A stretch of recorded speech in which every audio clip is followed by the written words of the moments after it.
In the dining room, Capitan Tiago, Linares, and Aunt Isabel were having supper. The rattling of plates was heard throughout the house.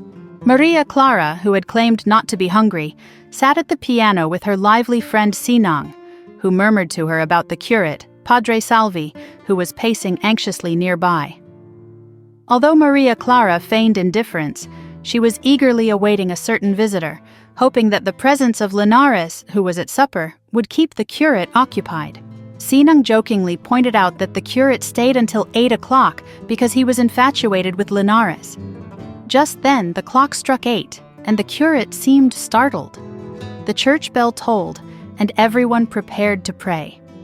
Padre Salvi's prayer trembled in his voice, but no one noticed his distress as they lost themselves in their own thoughts. Just after the prayer, Ibarra entered the room wearing mourning attire. Upon seeing him, Maria Clara instinctively moved towards him, concerned about what was wrong. Suddenly, the sound of gunfire erupted outside, making everyone freeze. The curate quickly hid behind a post as more shots rang out, punctuated by shouts and footsteps rushing from the convento. Capitan Tiago, Aunt Isabel, and Linares rushed into the room shouting about bandits. Andeng, full of energy, ran with a gridiron towards Maria Clara. Aunt Isabel dropped to her knees, sobbing and praying. Capitan Tiago, pale, raised a forkful of chicken liver as an offering. Linares, still chewing, brandished a knife, while Sinang and Maria Clara clung to each other in fear. Meanwhile, Ibarra stood frozen, looking ghostly pale himself. The noise continued with screams and the sound of blows. Windows were hurriedly closed. Aunt Isabel cried out for everyone to shut the windows while she prayed fervently for protection. Capitan Tiago muttered his own frightened prayers. After a tense silence, the alferez, a local officer, shouted for Padre Salvi, calling for confession. Aunt Isabel, in panic, wondered if the alferez was wounded. The priest, still fearful, finally decided to descend from his hiding spot to answer the alferez's call, telling the women to lock themselves away. Despite Aunt Isabel's warnings, Ibarra felt compelled to leave the house. His head spun, and he felt lightheaded as he stepped into the deserted street, feeling as if the world was falling apart around him.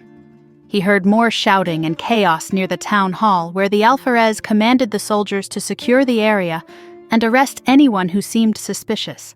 Ibarra hurried back home, where his servants were waiting eagerly for him. He ordered them to prepare his best horse and get ready for bed. With urgency, he packed a bag with money, jewelry, and a portrait of Maria Clara. Just as he gathered his things, heavy knocks rattled the door, and a commanding voice demanded entry. Ibarra, conflicted but ultimately cautious, decided to open the door. 3 guards rushed in and seized him, declaring him a prisoner without giving a reason. Ibarra, wanting to keep his escape plans secret, calmly accepted their capture and left his servants in shock. Meanwhile, Elias, Ibarra's friend, had been running wildly from the house, consumed by fear and turmoil. He crossed fields and entered the woods, seeking to escape the dreadful events that were unfolding. The darkness and shadows around him stretched ominously, as he believed he was pursued by the spirits of his ancestors. The haunting images of violence in his family's past tormented him as he fled towards the lake. As he approached the water, Elias believed he saw a vision of his sister rising from the depths, bleeding. Overcome with longing, he cried out to her and stepped into the water, feeling a pull towards this apparition. The cold water rose to his waist, but a series of rifle shots interrupted his trance, and he quickly snapped back to reality.